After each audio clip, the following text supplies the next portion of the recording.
pikir sebetulnya sangat jelas ya, apalagi di rejim ini kita bisa melihat seseorang berkuasa karena ada yang melanggar konstitusi, kemudian melakukan banyak kecurangan di banyak tempat sehingga terpilihlah seorang terduga pelanggar HAM. Jadi kalau kita mau bicara soal keadilan itu susah diraih, tentu saja pasti ya, karena seorang terduga pelanggar HAM mana mungkin melakukan menyelesaikan kecuali menantang dirinya sendiri untuk apakah saya mau untuk diadilin, pasti itu.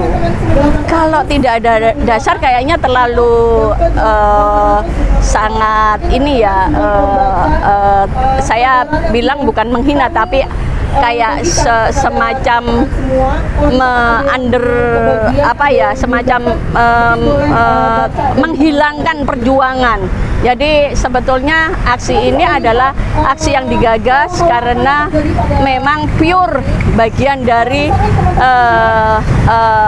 minimal melawan, bahwa ada sesuatu yang salah harus kita speak up, kita harus bicara bahwa diingkari semua kasus-kasus pelanggaran HAM berat selama ini diingkari, maka kita buktikan dengan bahwa di sini ada korban, bahwa kami terus bicara bahwa kami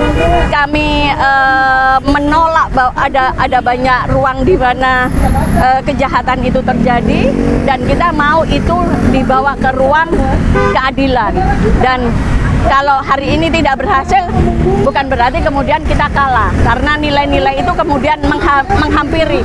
Bagaimana hari ini aksi Kamisan juga jadi ruang di mana teman-teman menyatakan bahwa kita bersikap, kita ada di mana untuk menyatakan bahwa kita bersama korban, bahwa kita bersama untuk memperjuangkan keadilan dan kebenaran. Saya pikir nggak pernah bergeser ya, karena tuntutannya masih sama soal keadilan, soal kasus-kasus pelanggaran HAM, soal nilai-nilai yang mulia dari bagaimana mencintai negeri ini, basisnya adalah soal kejujuran dan kebenaran. Jadi itu yang sebetulnya kita dorong, dan hari ini kita bisa melihat bahwa bagaimana semakin banyak anak muda, artinya anak muda juga banyak belajar dari apa yang sudah kita lakukan bersama-sama selama 18 tahun.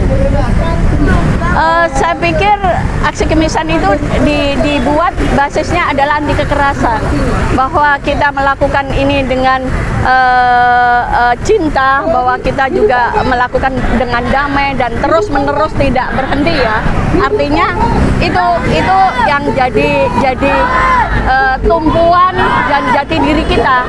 Kalau kemudian itu jadi kekerasan, mungkin itu bukan gerakan kita.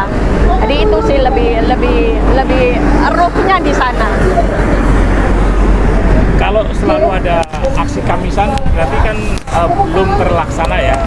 Artinya sampai kapan ini? Jangan diam. Saya sih kepingin ya, kami kepingin semuanya selesai dengan cepat. Nggak perlu ada aksi Kemisan di depan istana ataupun di banyak daerah yang tersebar di seluruh Indonesia.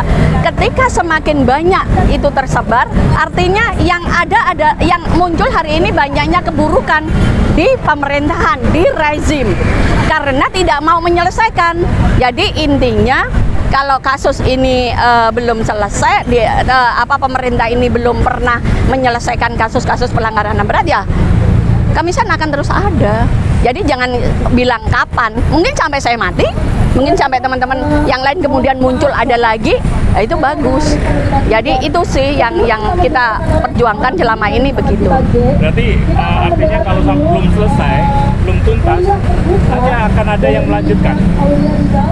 Kalau melihat hari ini banyak sekali korban-korban yang sudah meninggal, terutama teman-teman 65, dan kita bisa melihat wajah baru yang luar biasa banyak. Artinya itu berjalan, artinya terus ada generasi yang akan muncul di aksi Kemisan.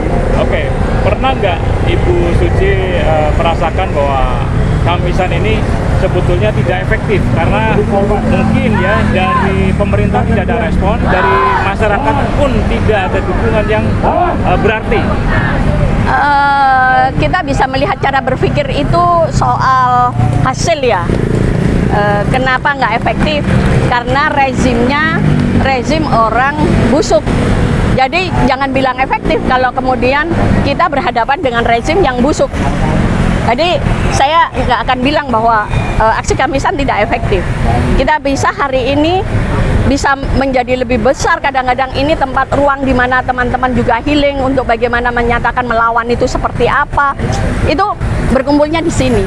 Jadi buat saya itu efektif aja. Tidak ada kata sebuah ruang di mana perjuangan ini sia-sia. Kalau sia-sia tidak ada Kamisan di banyak kota. Buat saya itu. Berarti selain diharapkan ini pemerintahan bisa menanggapi ya kasus ini sehingga bisa kasus ini terselesaikan, juga dari masyarakat itu kira-kira harapannya seperti itu. Saya sih pesimis ya kalau rezim ini menyelesaikan, karena presidennya terkait dengan kasus pelanggaran HAM seperti yang tadi saya bilang sejak awal tadi. Jadi intinya ya kita mengajak kesadaran masyarakat untuk menyatakan kalau para pejabat ini tidak layak, ya kita tidak perlu dengarkan. Jadi buat saya itu, jadi ketika saya pikir anak-anak muda sekarang lebih kritis dan akan pada satu titik akan ada yang namanya semacam filter di mana anak-anak muda akan berpikir dan akan bergerak. Kalau pejabat itu tidak layak, saya tidak akan mendengarkan, saya tidak akan mau datang dan sebagainya seperti itu, seperti punya sikap kemudian. Dan bisa saja kemudian orang-orang yang berkuasa tidak kita hiraukan dan lama-lama akan mungkin banyak ruang di mana kita bisa melakukan perlawanan yang lebih real gitu.